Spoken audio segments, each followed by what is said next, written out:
oyentes de Radio Sefaradi, bienvenidos a estas noticias de hoy comentadas por Jorge. ¿Qué hay? ¿Qué tal, Alejandro?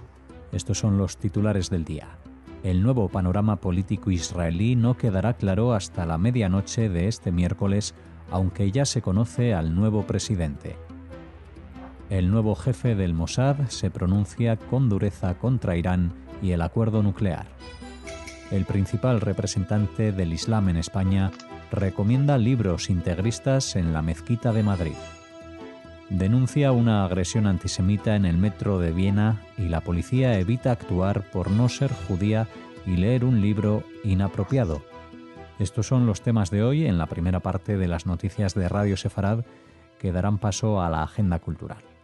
Siguen las frenéticas negociaciones políticas para formar un bloque de cambio al frente de Israel, liderado por el centrista Yair Lapid de Yesh Atid, pero con el ultranacionalista Naftali Bennett de Yamina como primer jefe de gobierno en rotación.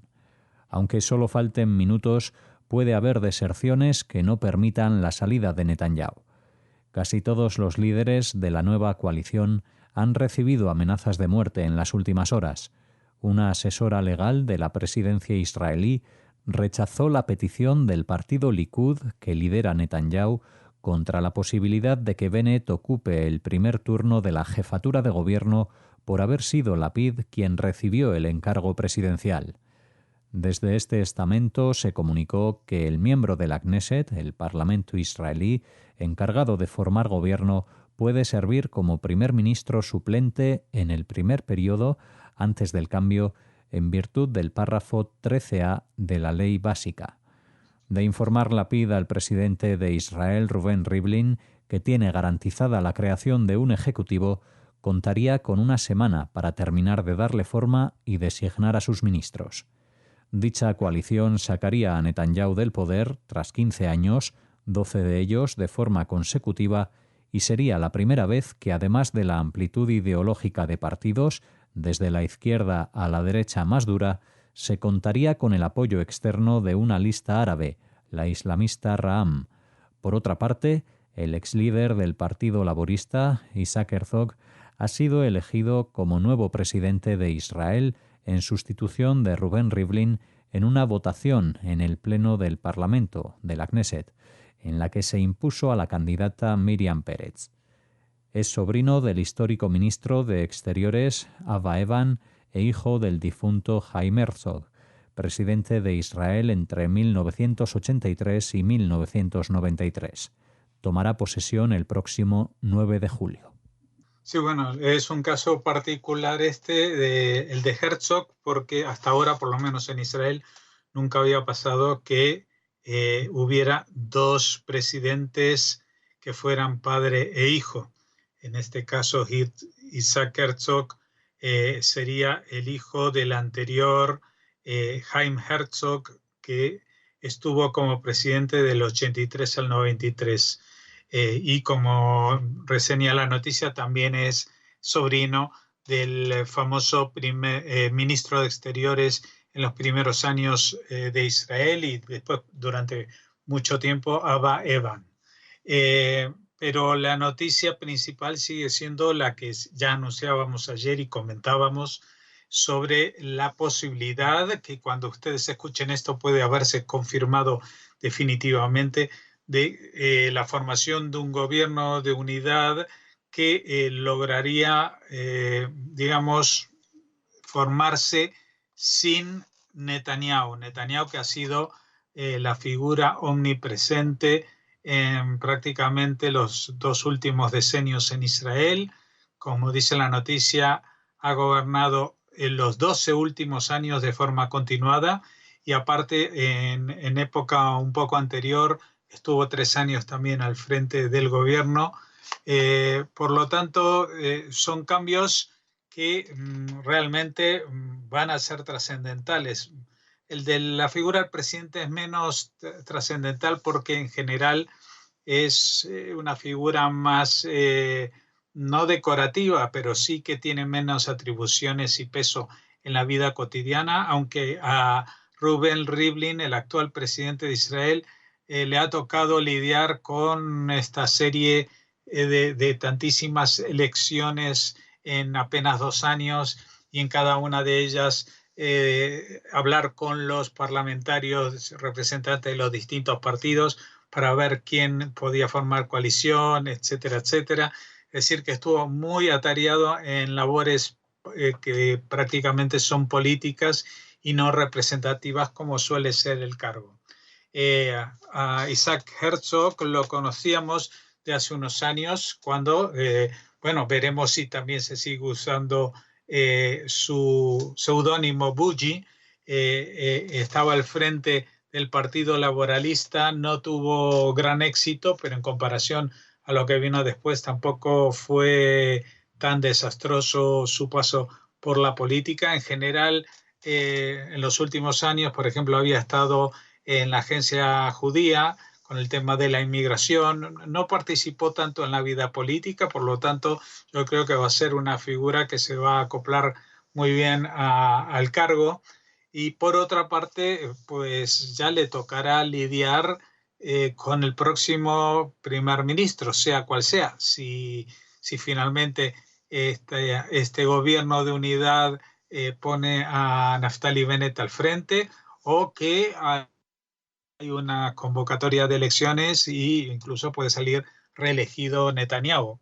Veremos qué es lo que sucede. Como digo, ya pues, es cuestión de minutos, y cuando ustedes escuchen este programa es muy probable que ya sepan más que nosotros quién es el partido o la coalición que va a estar al frente del gobierno de Israel en los próximos 4 años.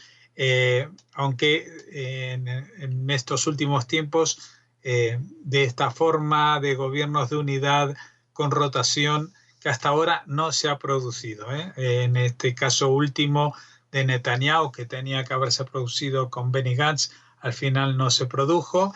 Sí que hay un antecedente en los años 80 entre el partido Likud y el partido laborista Avodah, con un intercambio de primeros ministros, también por una situación de especie de bloqueo, aunque entonces no había tantos partidos, pero había que contar prácticamente con muchos de ellos para poder formar, obtener una mayoría.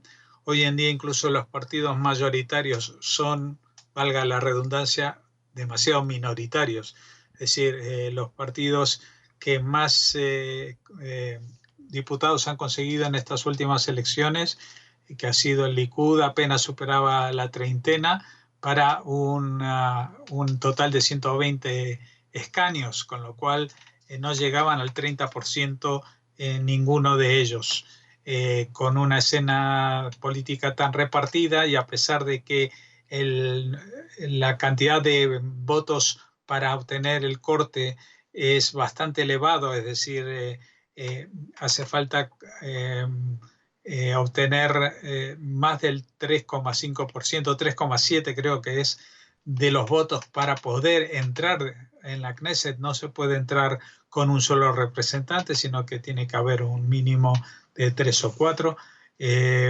Pues la verdad es que la situación política estaba muy anquilosada.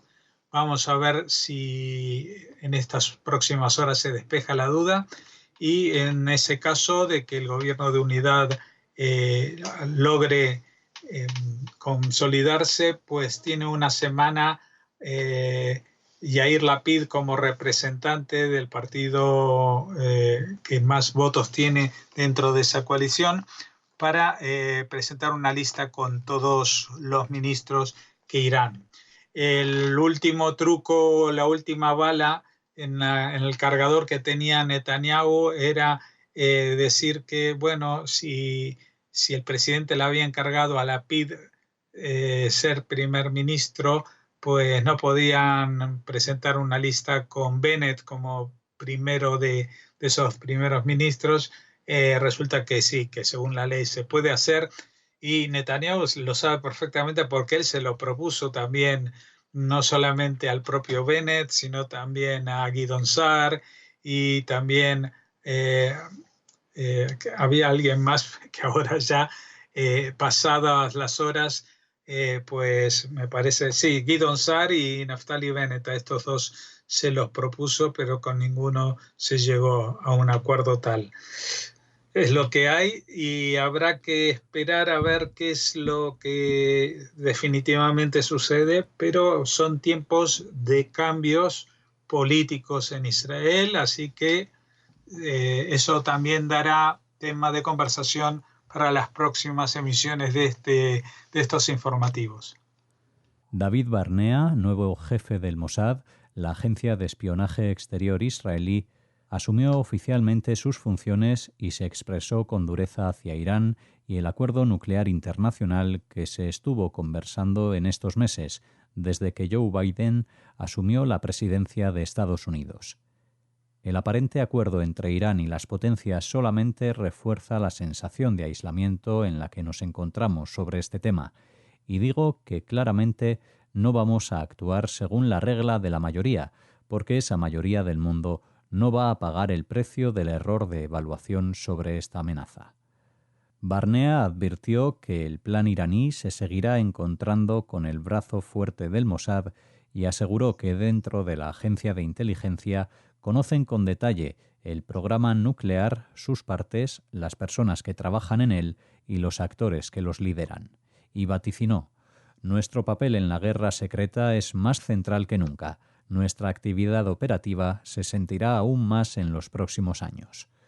Por su parte, el primer ministro Netanyahu afirmó que Israel priorizará la cuestión iraní por encima de su relación histórica con la Casa Blanca. Con o sin acuerdo, seguiremos haciendo todo lo que esté a nuestro alcance para frustrar la política de armas nucleares de Irán. Sí, quiero comentar que aunque en la noticia anterior hablábamos de que es posible que Netanyahu deje de estar al frente del gobierno, yo creo que en el tema iraní pues hay un consenso entre todas las fuerzas políticas, o por lo menos las que están a la derecha y en el centro en Israel, respecto a la amenaza que supone la cuestión iraní, hablando de su nuclearización y de la poca confianza que se puede tener en la administración Biden con este acercamiento que está teniendo para prolongar o participar del acuerdo nuclear firmado originalmente en 2015. Por lo tanto, a pesar de la dureza de las palabras, no debe llamarnos la atención las declaraciones no ya del nuevo responsable del Mossad, sino de Netanyahu, cuando dice que va a priorizar esta cuestión por encima de la relación histórica con la Casa Blanca. Es decir, que aunque Biden y Estados Unidos vayan en plan conciliador, Israel seguirá al pie del cañón con el tema de Irán, actuando de forma directa o indirecta. Es decir, por eso esto viene a colación de los servicios de espionaje.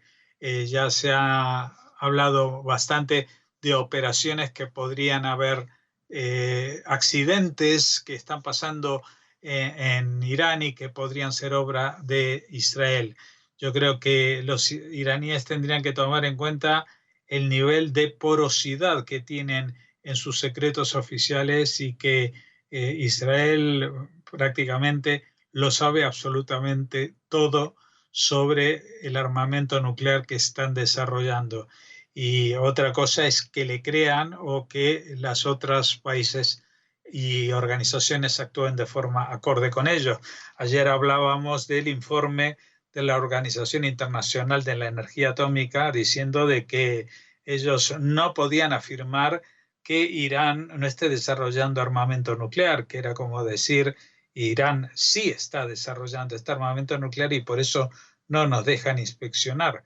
Así que, bueno, o el mundo se convence por las buenas o puede dejarlo pasar, pero Israel no puede dejarlo pasar porque esas armas van a apuntar directamente a su ciudadanía, a su población y al propio hecho de su existencia. El principal representante del Islam en España, Ayman Adelbi, recomienda a sus alumnos de la Mezquita Central de Madrid libros de predicadores salafistas y wahabistas radicales. Se trata de corrientes a las que recurren grupos yihadistas para justificar sus acciones, según un informe de la Policía Nacional del pasado marzo. Adelby es un médico sirio de 74 años que ejerce desde el pasado julio como presidente de la Comisión Islámica de España, la entidad que gestiona las actividades de los musulmanes con el gobierno y las comunidades autónomas sobre mezquitas, cementerios y escuelas.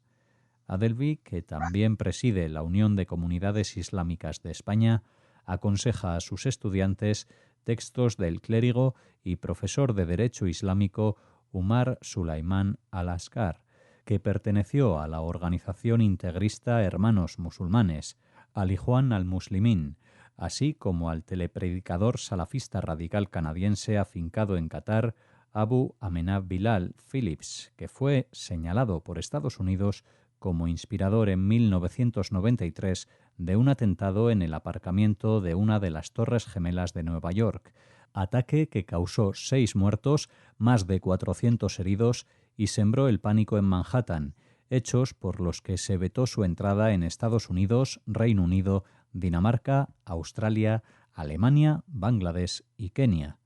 Yusuf Estes, un clérigo y telepredicador salafista radical estadounidense convertido al Islam en 1991, al que Singapur vetó la entrada por su radicalismo, figura también entre las recomendaciones de Adelby, sugerencias a las que hay que sumar al fundador del canal de televisión islámico Peace TV, Zakir Naik, que fue vetado por su extremismo y posiciones contrarias al multiculturalismo en Canadá y Reino Unido. El documento policial está incorporado a la causa sobre financiación del yihadismo desmantelada en 2019 en la Operación Warmore, que condujo el pasado marzo a la detención y puesta en libertad de Adelby. Bueno, cuando fue detenido y puesto en libertad Adelby, lo comunicamos aquí hace un par de meses y ahora lo que nos impacta es este informe. Primero porque no es un informe periodístico, sino de la policía y que ha sido publicado o ha trascendido a través del periódico El País, al que no se le suele acusar de islamofobia precisamente. Así que evidentemente estamos hablando de cosas gravísimas, es decir, de un señor que está acusado de financiar el terrorismo y que predicaba no en una mezquita marginal, en algún sitio alejado o periférico, sino que en la propia mezquita central de Madrid, a los que estaban estudiando, digamos, estudios avanzados, ¿no? Y en la bibliografía de él aparecían todos estos personajes que son personajes de probada actitud yihadista y que son los mismos textos que utilizan para animar a la comisión de atentados en muchos países del mundo.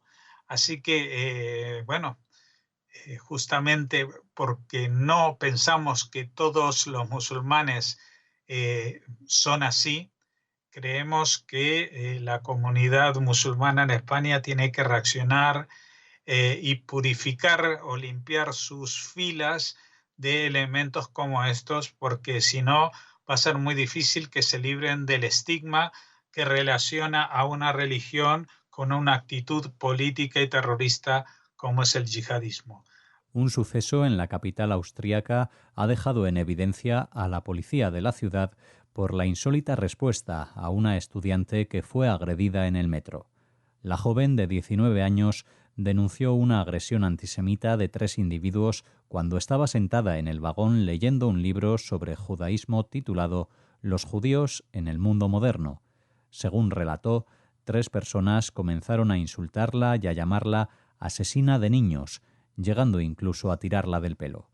Tras la descripción de este episodio y lejos de defender a la víctima, los agentes consideraron poco apropiado leer un libro judío en público. Tras explicar que ella no es judía, los agentes le dijeron que el hecho de no ser judía hacía inviable interponer una denuncia por antisemitismo y la instaron a olvidar lo sucedido. Debido a la poca ayuda aportada, la joven acudió a denunciar nuevamente lo sucedido en una estación de policía, pero se encontró con una respuesta similar. La repercusión que ha tenido este hecho ha llevado a la Dirección de Policía del Estado de Viena y al Ministerio del Interior de Austria a investigar lo sucedido y aseguran que las denuncias se están tomando muy en serio. Sí, y más le vale a las instancias austríacas tomar nota del asunto, entre otras cuestiones, porque ellos también, como comentábamos ayer en torno a las pintadas en una casa de la periodista Pilar Rahola, acusándola de ser amiga de los judíos, como si esto fuera un pecado y un crimen de guerra prácticamente, pues digo que tanto Austria como España han firmado la definición de la IHRA, de la Alianza Internacional en Recuerdo del Holocausto, sobre qué es antisemitismo. Y no hace falta ser judío para sufrir el antisemitismo, porque esta mujer fue agredida porque pensaban que era judía. Nadie le preguntó si era judía o no, nadie le preguntó qué es lo que pensaba sobre los judíos, y quizá lo más grave, incluso más grave que la propia agresión, me atrevo a decirlo, es lo que ha pasado con la policía. Es decir, que la chica cuenta que estaba leyendo un libro que se titulaba Los judíos en el mundo moderno, un libro escrito en alemán, y por eso los policías a los que se quejó de la agresión, los agentes le dijeron que no era apropiado leer un libro judío en público. ¿Estamos todos locos o pusimos el reloj para atrás y hemos vuelto 80 años en el tiempo a la época nazi, en que los judíos no podían leer libros judíos, o en este caso ni siquiera un no judío puede leer un libro sobre los judíos? Ni siquiera es un libro judío, sino sobre los judíos. Pero veamos, uno puede decir Austria. Bueno, Austria es un país que había estado ligado al Tercer Reich y hace 80 años se anexó, etcétera, etcétera. Estos nazis todavía andan pululando por ahí. Pero el problema añadido es que los que la agredieron no la llamaron judía deicida o no sé qué otro insulto propio de los nazis como rata o germen o este tipo de insultos biológicos, sino que la llamaron asesina de niños. Asesina de niños en el contexto actual para cualquier judío significa un insulto anti-israelí, es decir, que los judíos somos responsables de no lo que hace Israel, sino lo que dicen que hace Israel, porque Israel evidentemente no se dedica a asesinar niños. En todo caso, en los conflictos bélicos, pues hay niños que mueren del lado de los palestinos y del lado de los judíos en Israel. Pero lo que da a entender esta noticia, que no detalla cómo eran los agresores, es que esta gente que la agredieron pensando que como era judía, era israelí, es decir, su posición sobre su posición sobre su posición, lo que se denomina en lenguaje básico prejuicio, es decir, cuando uno emite un juicio antes de saber de qué va la cosa. Así actuaron los agresores, así actuó la policía, diciendo, bueno, si usted no es judía, ¿qué más le da que le hayan pateado diciendo judía de mierda o lo que fuera que le dijeran, asesina de niños? Si usted no es judía, no se lo tiene por qué tomar mal, pero ese no es el tema. El tema no es si es judía, y me parece que tanto la policía como el Ministerio del Interior tienen que hacer un trabajo muy exhaustivo para explicar a todas las fuerzas de seguridad cuáles son las leyes. Porque evidentemente todo policía en Viena y en cualquier lugar del mundo sabe que si uno le pega a alguien en la calle o le roba a alguien en la calle o por supuesto si intenta asesinarlo, pues está cometiendo un delito. Pero parece que si uno insulta a alguien diciéndole asesina de niños y judía no sé qué, sin ser judío, pues eso no constituye un delito y están muy equivocados. Como decimos en la definición de la IHRA adoptada por estos países europeos y otros de otras zonas del mundo, esta agresión es una agresión antisemita y debe calificarse como un delito de odio, y los policías del metro tuvieron que actuar, los policías de la comisaría que también le dijeron que olvide lo sucedido también tuvieron que actuar. Y ahora a los que le toca actuar es a la propia policía del Estado de Viena y al Ministerio de Interior de Austria. Y yo me atrevería a decir a la propia Unión Europea que tiene que mandar una circular para que todas sus fuerzas de seguridad interior, de las policías de todos los países del continente, sepan que agredir a alguien pensando que es judío ya es una agresión de delito de odio, aunque la persona no sea judía. Así finalizamos esta primera parte de las noticias de Radio Sefarad. Volvemos con la agenda cultural tras una pausa.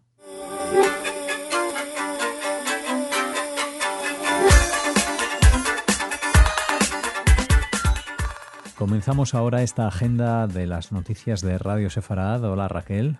Hola, Alex. Hola a todos. Esperamos que estén muy bien, cuidándose, y comenzamos hablándoles del programa Auditus, ese programa para el fomento de la excelencia académica de la Fundación Max Massin. Tuvimos la oportunidad de hablar con uno de sus responsables hace no mucho y ahora este programa presenta su quinta promoción. El pasado 30 de abril tuvo lugar el acto de clausura de la cuarta promoción del programa Auditus. En el evento, mantenido por videoconferencia por segundo año consecutivo debido a la pandemia, se celebraron los importantes éxitos conseguidos por sus integrantes en uno de los años más difíciles por el coronavirus. Como dato significativo, nos comentan desde la Fundación Max Massin, este año las solicitudes a universidades del entorno anglosajón se han visto incrementadas entre un 30 y 40% de media, lo cual ha incidido en las ratios de alumnos afectados al haberse mantenido el número de plazas constantes. El resultado es que la media habitual de admisiones, que oscila entre un 7 y un 9%, se ha visto reducida alrededor de 2 puntos. A pesar de ello, alumnos de este programa, del programa Auditus, han sido admitidos por universidades tan importantes como Columbia, Harvard, Yale, el Berklee College de Música de Estados Unidos, el Imperial College y la Universidad St. Andrews en Reino Unido. Sirvió esta plataforma de clausura también como lanzamiento de la quinta promoción del programa Auditus, integrada en esta ocasión por 22 estudiantes de primero de bachillerato procedentes de 12 provincias españolas que han sido seleccionados de entre más de 250 solicitudes recibidas. Desde sus comienzos en 2017, Auditus ha formado a 54 estudiantes, 21 de los cuales, el 40%, está ya incorporado a sus universidades o lo harán el próximo curso. Queríamos hablarles de este programa que busca la excelencia en los estudiantes españoles y que les permite acceder a universidades tan relevantes como las que les hemos comentado al principio. Muy bien, pues una interesante propuesta esta que nos hace Raquel en la primera nota de la agenda cultural de hoy, que continúa con otros asuntos. Sí, viajamos a Coruña porque el Concello impedirá derribar la posible sinagoga de la Ciudad Vieja. Una investigación sitúa en el edificio el antiguo templo judío coruñés. La Junta de Gobierno local aprobará muy pronto la suspensión durante un año de la concesión de licencias de demolición y nueva construcción de los edificios 4 y 4A de la calle Sinagoga, en los cuales se investiga la posible ubicación de un templo judío de la Ciudad Vieja coruñesa, como adelantaban en diferentes medios locales. La medida evitará así la desaparición de la edificación para la que en la actualidad realidad existe un proyecto inmobiliario. La investigación está dirigida por el catedrático de Historia del Arte Alfredo Vigo, quien considera que el edificio puede ser uno de los más antiguos de la zona, con una antigüedad que se situaría entre los siglos XVI o XVII. Para ello se basa en un dibujo de 1868 del historiador Antonio de la Iglesia. Este historiador, el profesor Vigo, destaca que existen narraciones noveladas que situarían en esta casa la antigua sinagoga de la ciudad, y que el relato novelesco titulado Los guardadores del Sacramento menciona que en la casa existiría una cisterna de la cual partía un pasadizo subterráneo que comunicaba la casa con la iglesia de Santa María, la Colegiata. La cisterna, de forma abovedada, ha sido hallada, pero se encuentra rellena sin agua, ya que se trata de una estructura de piedra de sillería de un tamaño considerable, según apunta este profesor, que, como les decimos, ve claros indicios de que allí podría situarse esa sinagoga. Así que nos alegramos de que este edificio, situado precisamente en la llamada calle Sinagoga, bueno, pues no vaya a ser derruido y se pueda investigar y saber si realmente allí existía esa sinagoga de la ciudad vieja coruñesa. Muy bien, pues desde Galicia ahora nos vamos a finalizar la agenda. ¿A dónde, Raquel? Pues nos lleva a la literatura, porque la actriz y escritora Adriana Davidova, que es una de nuestras más queridas entrevistadas, lo hemos hecho en muchas ocasiones. En este caso les traemos la noticia de que presenta nuevo poemario. Se llama Alerta Latido y lo edita Amargor Ediciones. En Alerta Latido, bueno, pues Adriana Davidova quiere realizar un homenaje a todos los sanitarios, las fuerzas de seguridad, a los hombres, dice ella, mujeres, niñas y niños, héroes de lo cotidiano, mujeres, hombres, niños y niñas que a cada instante honran la vida con el coraje ejemplar de seguir adelante pese a todo. En este poemario, Davidova, pues recorre esas vidas que se han puesto al servicio de los demás en tiempos tan horribles como los que hemos pasado y aún siguen pasando en muchas partes del mundo, en los tiempos de esta pandemia que nos ha estremecido a todos. Así que esperamos poder hablar pronto con la autora, con Adriana Davidova, para que nos hable con más profundidad de este Alerta Latido. Pues desde ese lugar universal que es la literatura, nos despedimos de todos ustedes allá donde estén. Sabemos que nos escuchan desde muchos puntos del globo, así que saludos para todos y, como siempre, les esperamos aquí en las noticias de Radio Sefarad. Hasta mañana, Alex, hasta mañana a todos.